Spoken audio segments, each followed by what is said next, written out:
It's our final NFL draft first round preview, what I think the New Orleans Saints should do and why doing something they haven't done since 2007 would be the perfect move. We got all that and a little bit of lagniappe for you on today's episode of Locked On Saints. You are Locked On Saints, your daily New Orleans Saints podcast, part of the Locked On Podcast Network, your team every day.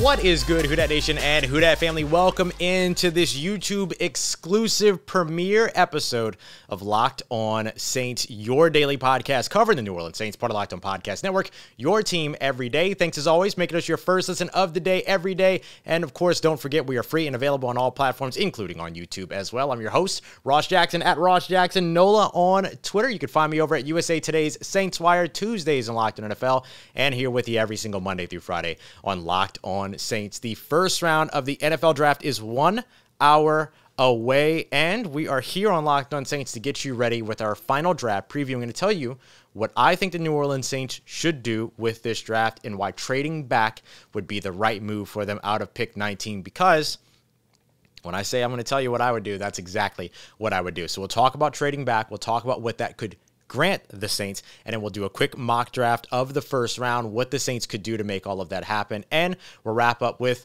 a quick kind of, I just want to acknowledge the fact that not a lot has come out of Airline Drive and the New Orleans Saints ahead of the draft, and I want to talk about why that's important.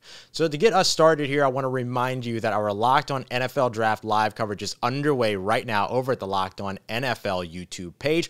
After you're done with this episode, I want everybody that's watching this to flood over to the Locked On NFL YouTube page to make sure you're checking out the live coverage that we've got there for you for all 3 days, all 7 rounds. And of course, don't forget, I'll be there too. So you'll see me over there here in just a moment. In fact, by the time you switch over there, it'll be pretty close to when I jump on. So let's talk a little bit about trading back and why the New Orleans Saints should do it. So the Saints were able to advance one of their first round picks from last year into this year, trading out of 18, moving up to 16, and then adding pick 19. So now they have picks 16 and 19. The fact of the matter is that the first 15 picks of this year's draft are probably going to move around a whole bunch. Very few of those teams are going to select, particularly between, I would say, maybe 5 and 15 that are actually there, right? You're going to see a lot of folks trading up, Packers, Chiefs potentially looking to trade up, and then some other teams that may be looking to move up as well, or at least that can be convinced because so many teams want to move down in this year's draft. So what has to happen for the New Orleans Saints to be able to maximize trading back, make it worth it? Watch the premier positions: offensive tackle, quarterback, wide receiver, edge rusher, cornerback. Those are the 5 positions that you're going to want to watch in the top 15. If those picks end up being, a lot of quarterbacks, and then there's a lot of offensive tackles and wide receivers, a lot of teams might be looking to move up. If there are a lot of corners, a lot of DBs that end up going in the first 15, there's some talk about potentially 6 defensive backs, 6 cornerbacks in particular, going in the first round, with Derek Stingley's stock rising to potentially be the first corner off the board at 3, even though we all assume it's going to be Sauce Gardner. All of those types of situations push players that are going to be highly desirable at highly desirable positions to the forefront of this draft. That means that if teams want to take advantage of the top talent of those position groups, they're going to have to move up to get it done. Now, the Saints are in a good spot at 16 to stay there, but 19, they may see a bunch of the players that they would target with that second pick go off the board. However, just because they might not be interested in some of the players and some of the picks that are there to be made, that doesn't mean that some other teams aren't. So look for the Saints to potentially look at trading back. Now, what could trading back look like? You have to look at that point at some of the teams that are toward the back part of the first round. The Arizona Cardinals are there, but then you're really kind of hedging on some future picks. I think that the Saints should be looking to add another top 100, potentially even another top 75 or top 50 selection in this year's draft, unless they're able to swindle a first-round pick from somebody if a quarterback is still on the board. So, a couple of ways that they'll be able to do this, right? You look at the Green Bay Packers, You can also look at the Kansas City Chiefs. You can look at the Detroit Lions, the Seattle Seahawks, who may want to get into the first round. And another team that I would look to potentially move up would be the Tennessee Titans, who may be looking for their successor to Ryan Tannehill. And they would be in a position to let a quarterback sit for the first year or two. They could do that with any of those teams, but they could also leverage whatever trade talk is happening with the Pittsburgh Steelers, who may be interested in a quarterback, to have them move up just that one spot, like we saw the 49ers, like we saw happen with the 49ers a few years ago, to make sure that they get the quarterback that they want and that nobody trades into 19 with the Saints to steal their quarterback. With that, if you're backing up into 24, 25, 29, it's going to give you an opportunity to be able to pick up some additional draft capital for this year. You can grab some future capital if you want as well with teams like the Arizona Cardinals, the Seattle Seahawks. But if you can get an additional, like I said, top 100, top 75 selection in this year's draft, that could potentially be a fourth or fifth starter for you, depending upon what you're able to do at pick 120. So for the Saints, they should be open to trading back in this year's draft. Now, they haven't done it since 2007.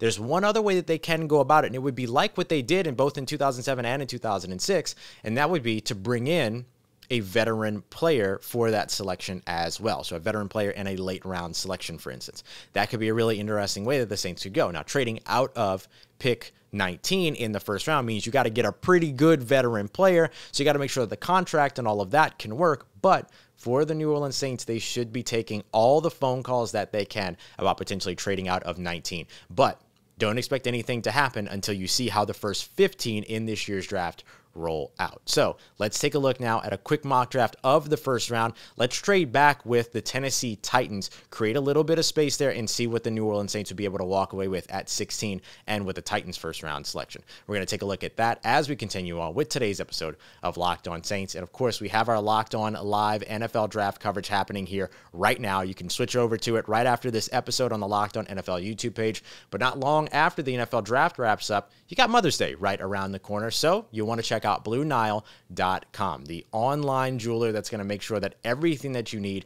is taken care of. You want a customizable ring, customizable diamond-studded necklace, maybe a gemstone pair of earrings or something like that that your mother would absolutely love. BlueNile.com has that for you.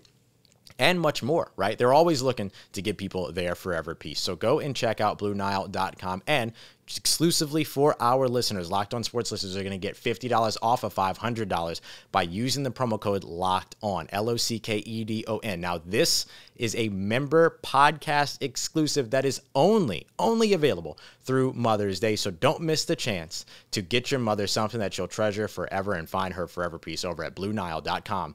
Visit today.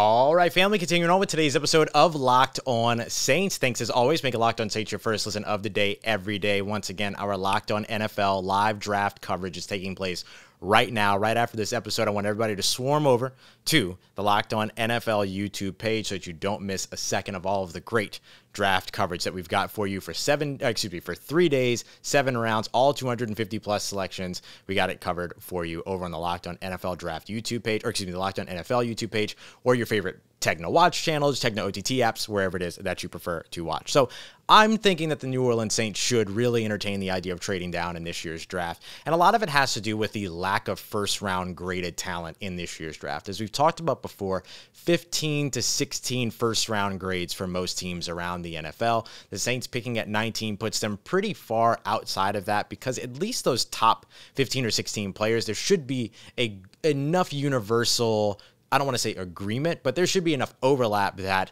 a lot of maybe the Saints' top 15 or 16 could be off the board. So they may not have the value that they're looking for at 19, but they could potentially find the value a little bit later on in round 1, choosing if they decide to trade back and stay in round 1.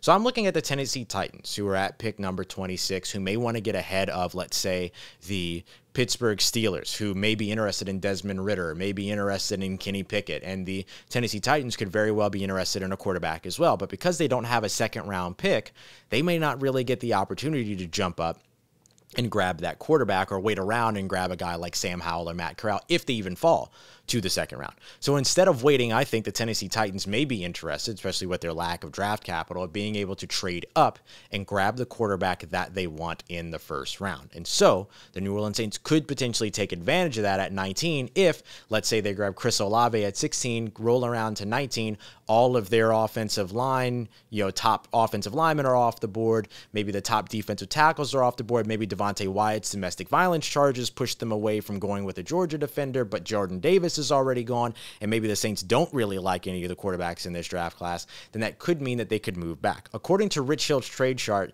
the Saints should be able to get the Tennessee Titans' first-round selection, which is pick number 26, potentially their third-round selection, which is pick number 90, and another selection, whether that be in the fourth round, one of these fourth-round picks at 131 or 143, or potentially back in the fifth or sixth round. So the Saints could add more draft capital within the top 100 by getting Tennessee's 90 just by moving back a few spots to 26. So if the Saints were to do that, there's sort of a cloud of players that would make a lot of sense for them there. Jahan Dotson, the wide receiver out of Penn State, who I continuously still say and believe is one of the most underrated prospects in this year's draft when it comes to wide receiver. They could go with a guy like, or maybe another wide receiver like George Pickens out of Georgia. They could go Tyler Smith, the tackle out of Tulsa. Bernard Raymond could be a good selection there, although I'm still a little iffy on him. I would rather Tyler Smith over Bernard Raymond personally. They could go interior defensive line with a UConn prospect out of the American Athletic Conference, a place where they draft from a lot, in Travis Jones. So there's a sort of a cloud of players there that they could potentially go for, including Jaquan Brisker, the safety out of Penn State. Imagine leaving the first round with wide receiver Chris Olave at 16 or wide receiver Jameson Williams potentially at 16, and then turning around and grabbing a guy like Jaquan Brisker at 26. I personally would be very happy with that. Those are two immediate impact players that would be starters for you once you get to week one. If not Jaquan Brisker, then Daxton Hill could be one of those guys, or one of those surprise Georgia defenders that we talked about that could move up into the first round, and Lewis Seen, who is a very, very good deep ball safety. Let Marcus May, play the role that he played last year in Robert Saleh's defense as a box safety, and then let Lewis Seen be the guy that's doing all the deep coverage, and I think you're in a really, really good place there. So the Saints could still leave the first round after trading back with two solid starters, either one guy in the trenches and one at a skill position, two potential skill position players. You could get a key defender as well. You could go into the interior defensive line. You can go back to the secondary. A place that I know Dennis Allen would love to continue to add to. Those safeties are so important to his defense. He's a secondary coach and a secondary guy himself. So that's what I would do if I was the New Orleans Saints. Depending upon how the board shook out, I'd look to trade back. And if the Saints were to finally, be able to luck out and Evan Neal does take the tumble because there are some concerns around his knee that you expect, then take him at 16. Feel really good about that because the Saints did that before. They did it with Ryan Ramczyk, who had medical concerns, and look at the way that worked out. And they went into the draft targeting Ryan Ramczyk in that same draft where they took him at the bottom of the first round, and then go wide receiver with sort of that second tier of still very, very good receivers at the bottom portion of the first round. So I think the Saints would be in good position there if they traded back. Now, at this point, we still have absolutely no idea what it is that the New Orleans Saints want to do in this year's draft. There have not been the same types of big sort of like breaking pieces around the New Orleans Saints like we have seen in the past.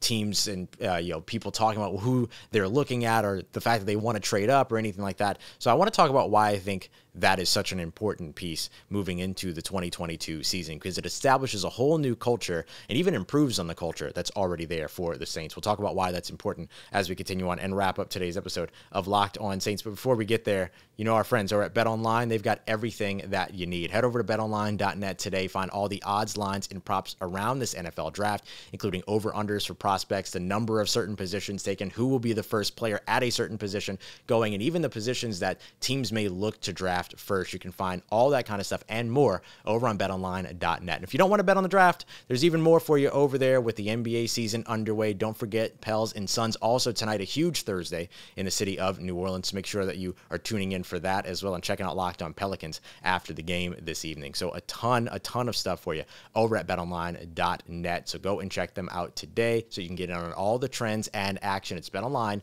where the game starts. Let's get it, Who Dat Nation, wrapping up this bonus episode of Locked On Saints, a YouTube exclusive to help you get ready for the NFL draft this evening. Now, we're hearing a lot of news all around the NFL and all around the NFL sort of social media, everything, about what some teams may be looking to do. The Chiefs want to trade up. The Packers may look to trade up. The way that Evan Neal is being talked about, what teams might be wanting to do, all of that, right? Even the Giants, right, have some news breaking around them. But it's pretty tight-lipped around the New Orleans Saints organization, and that's a bit different. If you remember back 2 years ago, Diana Rossini of ESPN broke the story that the Saints would be interested in drafting, at that time, Jonathan Taylor out of the at the end of the first round, right? And then there was the following seasons where there was all of the hubbub around the Saints trying to trade up into the top 10 in order to target, I believe that was Diana Rossini as well, trying to target J.C. Horn, the cornerback out of South Carolina, or Patrick Surtain, the cornerback out of Alabama within the top 10, and sort of trading in and going top 10 at corner. The big deal around all that was that you've seen a lot of this over the previous seasons, right? You saw Terrace Marshall, the Carolina Panthers, trading up in front of the Saints to draft him. Patrick Mahomes, the Kansas City Chiefs, the infamous story around that. Reuben Foster and the San Francisco 49ers, the infamous story around that, which actually worked out for the Saints. But for New Orleans, the thing that's different here is that you're not seeing those stories come out of the organization. And that's a big culture change, especially when you have a new head coach there. And there's so much potential for open lines of communication to get leaked and things like that with a new regime and new communication and everything. But the Saints have done a really, really good job being tight-lipped. The only thing that you have seen out there really about the New Orleans Saints, outside of speculation, is that they are a team that's reportedly interested in trading back, which I think that they should, if they can, right? And depending upon how the board falls. So if that happens, that could be something that the Saints actually chose to put out there. And that's why this is so important this year, is that there's something that feels a little bit different about the information that's coming out about the New Orleans Saints. It feels like they're putting the information out there and that they have control of the information that is coming out. So the mind games, the draft games, the chess match that the New Orleans Saints are a part of here with the NFL draft, it seems like they're playing it very, very well. And I think that's a great tone to set as you move into a new regime, right? Didn't have a lot of stuff to worry about when Sean Payton was around, but there are going to be some questions without Sean Payton, what this offense is going to look like. Can Dennis Allen, captain the entire team while also maintaining a top 5 scoring defense like he's created over the course of the past 2 seasons? Is he going to be able to do those things? Now that you're sort of seeing the discipline that's happening within the New Orleans Saints organization, that should give you a little bit of comfort and a little bit of solace in terms of thinking about how that translates to what that means for the New Orleans Saints during the season. Does that mean that some of these, free agents that they may look to pursue later on actually end up signing in New Orleans as opposed to just using them for leverage to sign elsewhere? Does that mean that instead of hearing about how a player was a certain trade target for the Saints at the trade deadline after they were traded to another team, that instead those stories turn into, hey, the New Orleans Saints have traded for and have acquired, right? That type of culture, right? The leaking, all that other stuff, that could cause you some issues with getting some of these players under wraps because they end up being able to use stuff for leverage and get more money elsewhere, or teams are able to utilize that kind of stuff to, give more or get more from other teams or whatever. For the New Orleans Saints to sort of have this really confined brain trust right now with a new regime, that all speaks highly of what the New Orleans Saints are doing right now over on Airline Drive. So a credit to Mickey Loomis, to Dennis Allen, to Jeff Ireland, to all the guys that are doing that work to keep everything under wraps and keep their conversations in-house while they start to figure out what it is that they want to do, starting with tonight's NFL draft. So that's it. That's what I think the New Orleans Saints should do today. I think they should look at trading down. And if the board falls right and a lot of those, primary premier position players are starting to go off the board, if they can snag one at 16, trade back and get some assets and add to their draft capital, either for this year or next year, but ideally for this year within the top 100, then I think that that's something they should continue. They should consider doing with 19. And I think that the idea right now that the Saints haven't had any big leaks, any big spills, anything like that, is a credit to them and is going to mean some good things down the road for this New Orleans Saints regime for as long as this current iteration of the regime is together. All right, now, Thank you, as always, making Locked On Saints your first and today's second listen of the day. Now, head over to that Locked On NFL YouTube page so you can catch all of the live NFL draft coverage for 3 days, 7 rounds. I'll be there. We'll have more episodes for you here throughout the weekend after each round or after each day of the draft to make sure you're up to date with everything going on with the New Orleans Saints, who they've selected, and what it means for their team, and how they continue to build a contender here in 2022 with the most important 3 days of the NFL off season. So we'll have that for you here throughout the weekend. But now, head over to that Locked On NFL YouTube page and check out all of our draft coverage. Going to be a ton of fun coming at you live from Dallas, Texas. Appreciate you, as always, making me a part of your day. As always, make sure you follow me on Twitter at Ross Jackson, NOLA. Hit me up. Let me know how family's doing. Let me know how you living. Let me know how you momming them. And trust Who Dat Nation. I'll holla at you. Now head over. Go. Locked On NFL. Do it. Locked On NFL. Type it into YouTube. Head over right now. See you there.